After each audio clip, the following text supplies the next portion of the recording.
all rise. St. Johns County Circuit Court is now in session. The Honorable Judge Smith presiding. Good morning, everyone. Please be seated. Thank you.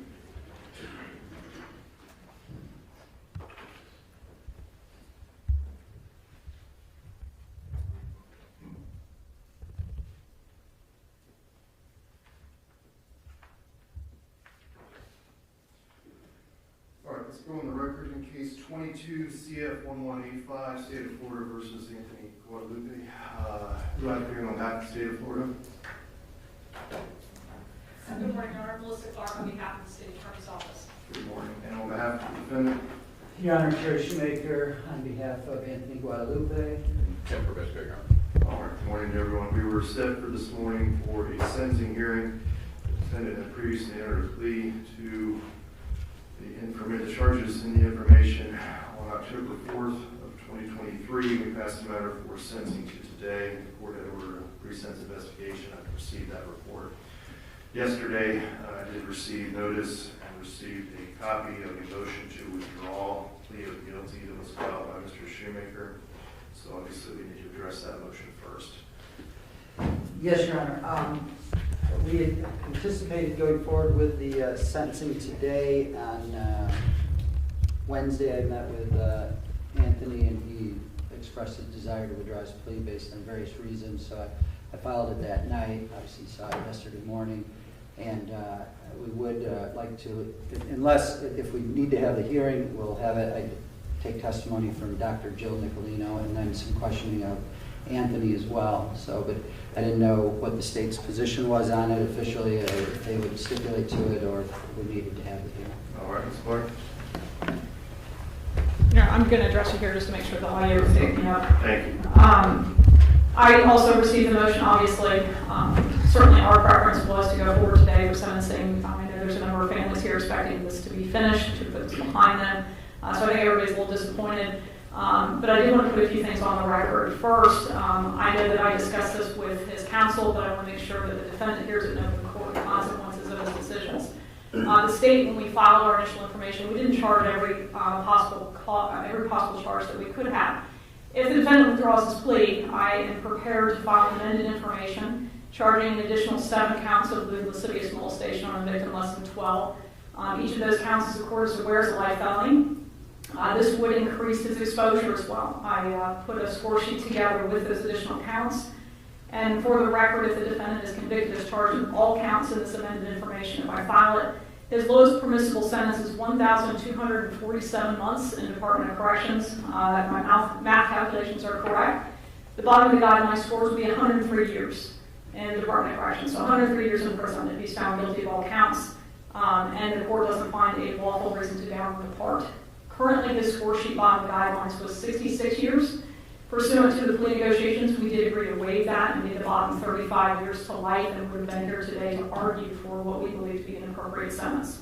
So I wanted to make sure that was on the record. I would ask the court to inquire of the defendant to make sure he understands that. With respect to my position on the motion to withdraw his plea, I have no doubt the defense counsel properly advised their client. I have no doubt that the defendant understood their advice, understood exactly what was going to be happening today. I truly believe it's probably the defendant has cold feet, but at the end of the day, in reading case law and knowing what it is that they have to prove at a hearing, I've read the reports by Dr. Nicolino, the IQ testing. I'm aware that his IQ is lower. I don't believe he's necessarily intellectually impaired, but I do understand he has a lower IQ. So I believe that the court could find there's good cause to allow him to withdraw his plea, and rather than litigate this 3 to 4 years down the road on appeal, my preference would be if he wants to withdraw his plea, I'll file the amended information and we'll go to trial. So that's kind of the safe position at this point, Judge. Thank you, Ms. Clark. Mr. Shoemaker? Yes, Your Honor, and we did go over everything about the amended information with Mr. Guadalupe. He understands the ramifications of withdrawing his plea, and he'd still like to go forward with that. And if you'd like to inquire him about that, that's fine, Your Honor. All right, Mr. Guadalupe, raise your right hand. Do you swear or affirm the testimony you're about to give will be the truth, the whole truth, and nothing but the truth, so help you God? Yes, sir. All right, sir. You just heard your attorney indicate to the court that you wish to withdraw your plea of guilty that you had filed, that you had entered back on October 4th. Is that your decision, sir, that you wish to withdraw your plea of guilty to those charges? Yes, sir. Have you had sufficient time to discuss this decision with your attorneys? Yes, sir. You understand that if you do this, the state attorney's office has just indicated that they're about to, and as soon as the court rules, if I allow you to do this, they're going to file an amended information. They're going to add 7 additional charges for lewd or lascivious molestation from a person 18 years of age or older against a victim under the age of 12 years of age, which each of those are life felonies, which means they are punishable up to life in prison. She has calculated the guidelines. If you were convicted of all of the original charges, in addition to the 7 charges, if you were convicted of all of those, then the minimum sentence that this court could impose would be 103 years. You understand all of that? Yes, sir. Your attorneys had worked out and negotiated a plea on your behalf in this case that where the state had agreed to waive the guidelines. And initially the guidelines were 66 years, and that's just on the current charges. And they had negotiated with the state attorney's office that they were willing to waive the bottom of the guidelines. And the minimum sentence would have been 35 years. So it was 35 years up to life. Now, if you go to trial and you are convicted, the minimum sentence again would be 103 years up to life, which in essence would be life. And the only way that the court can impose any type of a sentence below that 103 years would be if you and with the help of your attorneys could establish that there are certain statutory factors that would permit this court to deviate below that guideline sentence. And then, even if you were able to prove that there were statutory factors present that would permit this court to do so, the court could still decline to deviate below that guideline sentence. Do you understand all of that? Yes, sir. And are you certain that this is your decision, that you wish to withdraw your plea to these charges and proceed to trial on the amended information, which would be, what was the total number of charges initially? Was it 13? There's 14 originally. 14, so now there'd be 21 charges of 21 count information. You understand that, sir? Yes, sir. Do you need any more time to speak with your attorneys about this decision before I rule on this? No, sir. Anything else, Ms. Clark, would you like me to inquire? No, sir, thank you. Anything else, Mr. Shoemaker? No, Your Honor. All right. Well, I do find that Mr. Guadalupe understands the ramifications of this decision. I would concur with the state that if I were to deny, you can sit down, Mr. Guadalupe. If this court were to deny this motion, it certainly would go up on appeal, and potentially we would be back here just trying this case in a couple of years. Rather than doing that, I think it makes sense, and based on the state's position today, the court will grant the motion to withdraw a plea of guilty. So I will do that at this time. Ms. Clark, got the amended information as your Yes, file. sir, it is. At this time, we would amend the information. All right. Have you shown this to Mr. Shoemaker? Have you seen this? Yes, Your Honor, I received that in email yesterday. All right. And have you had an opportunity to review and discuss it with your client? Yes, Your Honor, I did that yesterday afternoon. And how does he plead to the amended information? So, Your Honor, at this time, we waive formal reading of the charging document and her plea of not guilty to the 21 count information. All right. I assume that the addition of these new charges, you can all sit down. We're going to start talking about trial date now. And so let me just ask, with the addition of these charges, are these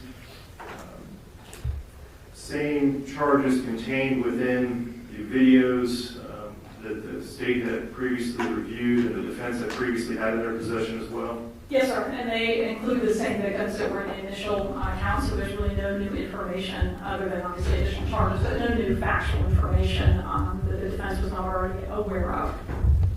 Yes, Your Honor, and I don't remember the exact date, but we had gone over and looked at all the videos, and that included the 7 new charges that the state just filed on. All right. So at this point, you feel prepared to go to trial? Yes. All right. Well, pretrials for this month that are next week. And frankly, the court's docket is very full for the month of February, so that would not be plausible. The month of March would be a possibility. My concern about March is this. Spring break is in the middle of March. I know that Ms. Clark, I believe that you had indicated previously that you had a vacation that month as well. My concern is if we set it in March with the number of witnesses and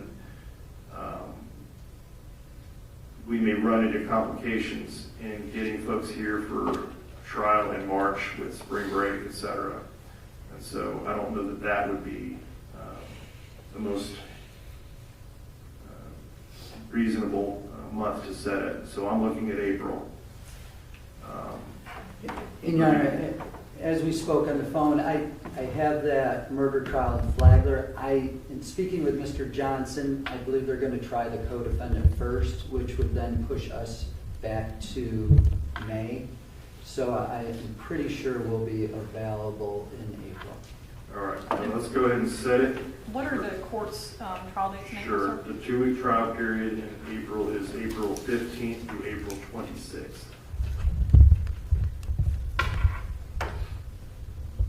And that would work for me as well, sir. All right. Okay, then let's go ahead and set it for April. So our next court date will be April 2nd, and that will be at 1:30, and that will be for final pretrial. We will then come back on April 10th, and that will be at 9 a.m., and that will be for our docket sounding. And on that day, we will decide whether to try this case the first week or the second week. I'll have an understanding of all of the other trials that will be set for that month, and so this case will take priority over any others. So we will get this case tried in April. If there's any reason that you all need a court date prior to our final pretrial, just let me know, and I will make sure that you find court time. If there are any motions that need to be addressed, please let me know in advance so that we can schedule time for any of those motions.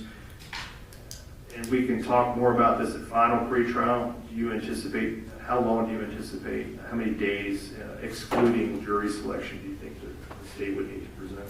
I think to be safe, I would suggest jury selection and then the rest of your week. There's quite a bit of video that I need to play, and obviously a number of witnesses that need to be called. If I think I can trim it down, I will certainly notify the court. I anticipate I'll probably be filing some motions, and I'll notify the court at that time if I think I can do it sooner, like quicker than that. But for now, I would say give us the whole week. Okay.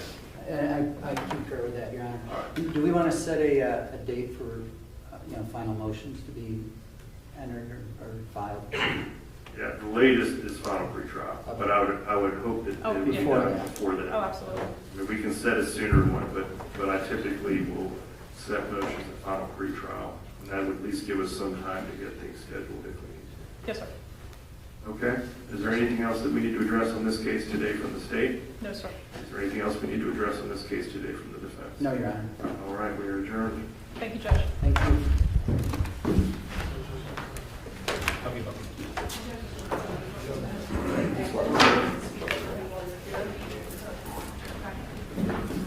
What's that? Oh. Oh, yes, thank you. Yes, to sign up here, so I need to sign up. Yeah, you can go for it. Thank you. Thank you.